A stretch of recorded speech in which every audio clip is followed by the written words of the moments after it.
സ്നേഹമുള്ളവരെ, നമുക്കെല്ലാവർക്കും നമ്മുടെ ജീവിതത്തിൽ പ്രശ്നങ്ങൾ ഒത്തിരിയുണ്ട്. നമ്മൾ ആരായിരിക്കുന്നുവോ, നമ്മൾ എങ്ങനെ ജീവിക്കുന്നുവോ, അതിൻ്റെയൊക്കെ അടിസ്ഥാനത്തിലാണ് ഈ പ്രശ്നങ്ങൾക്ക് വ്യത്യാസം ഉണ്ടാവുക എന്നുള്ളത് മാത്രം. എങ്ങനെയാണ് നമ്മുടെ പ്രശ്നങ്ങൾ നമ്മൾ പരിഹരിക്കുന്നത്? മാനുഷികമായിട്ടാണോ? നമുക്കൊരു പ്രശ്നമുണ്ടാകുമ്പോൾ ആരെക്കുറിച്ചാണ് നമ്മൾ ആദ്യം ചിന്തിക്കുന്നത്?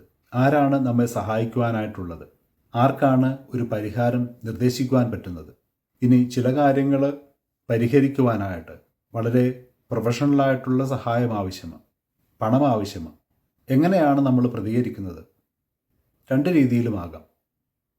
എനിക്ക് ചില സഹായങ്ങൾ ആവശ്യമായിട്ട് വരുമ്പോൾ തീർച്ചയായിട്ടും സഹായം ചോദിക്കാൻ പറ്റുന്ന അല്ലെങ്കിൽ പരിഹാരം നിർദ്ദേശിക്കുവാൻ പറ്റുന്ന കുറച്ച് നല്ല സുഹൃത്തുക്കളുണ്ട്. അങ്ങനെ ഉള്ള മനുഷ്യർ ഉണ്ടാവുക എന്നുള്ളത് നല്ല ഒരു കാര്യമാണ്. ഇന്നത്തെ സുവിശേഷത്തിലും ഒരു പ്രശ്നത്തെ പറ്റിയാണ് നമ്മൾ കേൾക്കുന്നത്.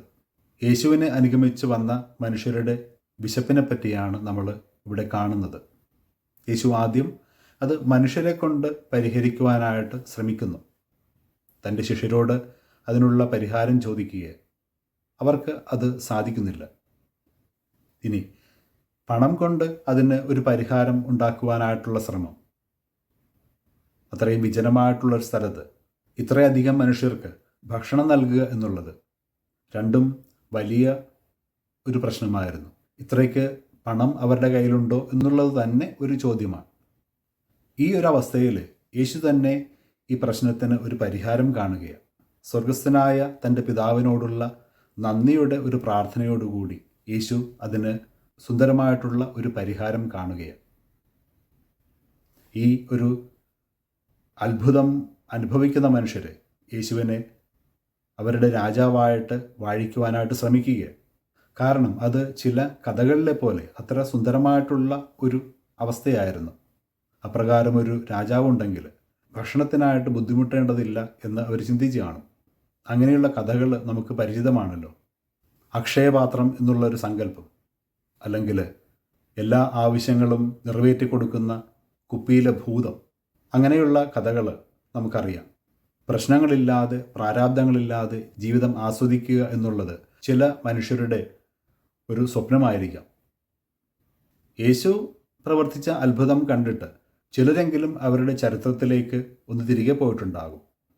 ദൈവം മോശ വഴി മരുഭൂമിയിൽ അവരുടെ പിതാക്കന്മാർക്ക് മന്ന നൽകിയതുപോലെ, അല്ലെങ്കിൽ ഇന്നത്തെ ആദ്യ വായനയിൽ കേട്ടതുപോലെ അത്ഭുതം പ്രവർത്തിക്കുന്ന എലീഷ. ഇവിടെ അവരുടെ മുമ്പിൽ മോശയെക്കാളും എലീഷയെക്കാളും വലിയ ഒരു മനുഷ്യൻ യേശു. യേശു എന്നാൽ ഇവരുടെ ആഗ്രഹത്തിന് വഴങ്ങുന്നില്ല. അവരുടെ രാജാവോ നേതാവോ ആകുവാനായിട്ട് അവൻ ശ്രമിക്കുന്നില്ല. നമ്മുടെ പ്രശ്നങ്ങളെ എപ്രകാരം നമ്മൾ പരിഹരിക്കുന്നു എന്നുള്ളതാണ് യേശു നമ്മോട് ചോദിക്കുന്ന ചോദ്യം. മനുഷ്യരിലൂടെ, അല്ലെങ്കിൽ നമുക്ക് നൽകപ്പെട്ടിരിക്കുന്ന മറ്റ് കാര്യങ്ങളിലൂടെ? ആദ്യം പറഞ്ഞതുപോലെ നമുക്കെല്ലാവർക്കും പല രീതിയിലുള്ള പ്രശ്നങ്ങളുണ്ട്. വ്യക്തിപരമായിട്ട്, സാമ്പത്തികമായിട്ട്, സഭയിൽ, സമൂഹത്തിൽ ഒക്കെ. എങ്ങനെയാണ് നമ്മുടെ പ്രശ്നങ്ങൾ നമ്മൾ പരിഹരിക്കുന്നത്?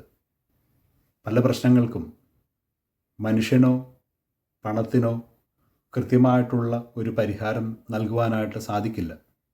ഇങ്ങനെയുള്ള അവസ്ഥയിൽ നമ്മൾ എത്രമാത്രമാണ് പ്രാർത്ഥനയിൽ, വിശ്വാസത്തിൽ ശക്തി നേടുന്നത്? എത്രമാത്രമാണ് നമ്മൾ ദൈവത്തിൽ ആശ്രയിക്കുന്നത്? അതോ അങ്ങനെയുള്ള സന്ദർഭങ്ങളിൽ നമ്മൾ ദൈവത്തെ തള്ളിപ്പറയുകയാണോ? പ്രിയമുള്ളവരെ, നമ്മുടെ ജീവിതത്തിലെ പ്രശ്നങ്ങളിൽ പൂർണ്ണമായിട്ടും ദൈവത്തിൽ വിശ്വാസമർപ്പിക്കുവാനായിട്ട് നമുക്ക് ശ്രമിക്കാം. തീർച്ചയായിട്ടും എല്ലാ പ്രശ്നങ്ങൾക്കും ദൈവം ഒരു വഴി കാണിച്ചു തരും. കാരണം അവൻ തന്നെയാണ് വഴി. ഈ ഒരു വിശ്വാസത്തിൽ നമുക്ക് നമ്മെ തന്നെ ശക്തിപ്പെടുത്താം. ദൈവം നമ്മെ എല്ലാവരെയും സമൃദ്ധമായിട്ട് അനുഗ്രഹിക്കട്ടെ. ആമേൻ.